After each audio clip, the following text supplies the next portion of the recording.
The North Korean official still having a chance to talk to the president there as he says goodbye to them as they delivered that letter to the president. Obviously, you can't tell anything in particular about a meeting that lasts for over an hour, but you certainly can't imagine President Trump sitting in there with somebody who he wasn't feeling like it was productive to have a conversation with them. Right, and Trump wants him to take the message back to Pyongyang, which is, we are not going to kill you.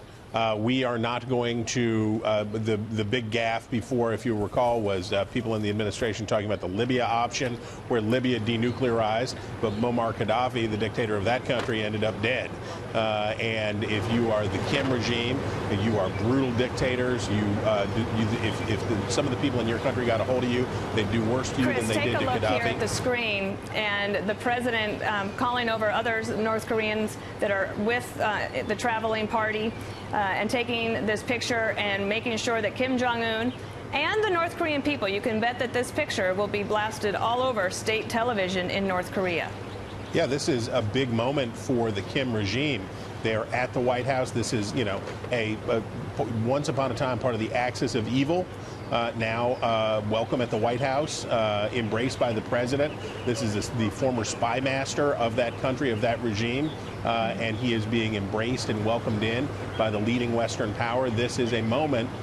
This is one for the history books. Secretary of State Pompeo on his 31st day. He's there with the president in that photograph. I hope he's keeping a diary, Chris, because it's been a whirlwind of diplomacy for him. He is the first person to actually go to Pyongyang, the first American to sit down and talk with Kim Jong-un, and figuring out a way to make this diplomacy happen on behalf of the president. Right, and then he has to play another round of shuttle diplomacy with the Japanese, South Koreans, and Chinese. What will all of the other parties to this accept? What are they willing to take on in terms of a deal? The president clearly wants a deal, but at what price, and what are our allies and our foes in that region willing to accept and do? Unified Korean Peninsula, denuclearized, in what way? Who's in charge? How does this go? Where does Kim end up? You know, another thing, Chris, as we look at this video, it's not usual that a president will actually leave the Oval Office and escort an official back to their vehicles. This is a sign and a showing of real respect and a willingness to be gracious to the North Koreans, and I think this could probably go a long way. You know, we know a little bit more about Kim Jong-un than we have in the past. No one, we had no real intelligence there, but now Secretary of State Pompeo has met with them a couple of times. We have more information. We'll see if the president talks to the press. We'll be meeting on June 12th in Singapore. It went very well. It's really a get-to-know-you kind of a situation. Mike has spent 2 days doing this. We've gotten to know their people very well, and we will. You people are going to have to travel because you'll be in Singapore on June 12th. And I think it'll be a process. It's not, I never said it goes in one meeting. I think it's going to be a process. But the relationships are building, and that's a very positive thing. Mr. President, what's your sense of what the North Koreans are willing to do on the issue of denuclearization? I think they want to do that. I know they want to do that. They want other things along the line. They want to develop as a country. That's going to happen, I have no doubt. Japan is involved, as you know, and South Korea is very much involved. We're involved in terms of getting everything. Everybody wants the United States, so we're going to help in the process very much. Without us, it wouldn't happen. But I think that you see a lot of very positive things, including with China. I think you see a lot of very positive things happening with President Xi, who has helped me quite a bit with this. So we'll see where it leads, but we're going to be June 12th. We'll be in Singapore. It'll be a beginning. I don't say, and I've never said it happens in one meeting. You're talking about years of hostility, years of problems, years of really hatred between so many different nations. But I think you're going to have a very positive result in the end, not from one meeting. You appear to question their sincerity in your letter to Kim Jong-un last week. Have they gone far enough now? Well, don't forget, my letter was a response to their letter. The media forgot that. You know, the media said, oh, you had a meeting, then you cancel. I didn't cancel the meeting. I canceled it in response to a very tough statement. And I think we're over that, totally over that. And now we're going to deal, and we're going to really start a process. We're meeting with the chairman on June 12th. And I think it's probably going to be a very successful, ultimately a successful process. We'll see. Remember what I say. We will see what we will see. But I think it's going to be a process that we deserve to have. I mean, we really deserve. They want it. We think it's important. And I think we would be making a big mistake if we didn't have it. I think we're going to have a relationship, and it'll start on June 12th. What can you get done in one meeting? What can you get done on June 12th? Well, this was a very good meeting. Don't forget, this was a meeting where a letter was given to me by Kim Jong-un, and that letter was a very nice letter. Oh, would you like to see what was in that letter? Would you like it? How much? How much? How much? Can you give us the flavor of what the letter says? It was a very interesting letter, and at some point it may be appropriate, and maybe I'll be able to give it to you. Maybe you'll be able to see it, and maybe fairly soon. But really, this was a letter presentation that ended up being a 2-hour conversation. Why did it end up going so long? Because we found the whole subject matter very interesting, and because I really think they want to do something, and if it's possible, so do we. What did he ask you? I think all we're going to do is be there on June 12th, and we're going to see what happens. Mike has been dealing very well.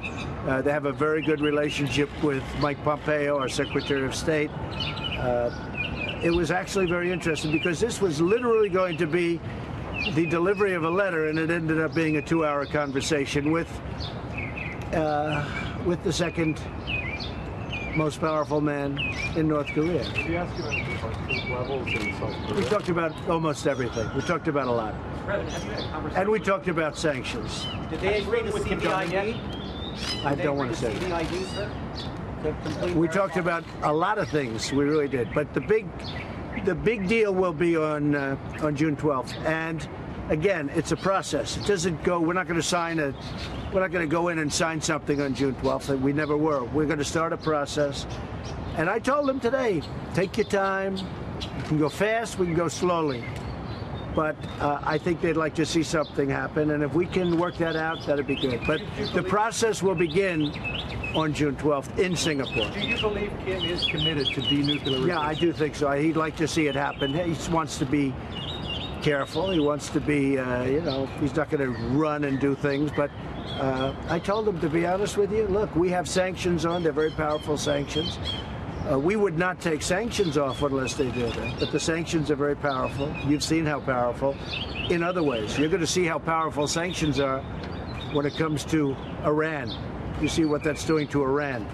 So we have sanctions on, and at a certain point, I'll tell you what, I look forward to the day when I can take the sanctions off of North Korea. Did you talk about human rights today, and do you expect to talk about it? We did not talk about human rights. Do you expect to talk about it on June 12th? Could be, yeah, could be. I think we probably will, and maybe in great detail. We did not talk about human rights. Did you talk about sanctions? Did they ask? Yeah, we did. We talked about, yes, they asked about sanctions.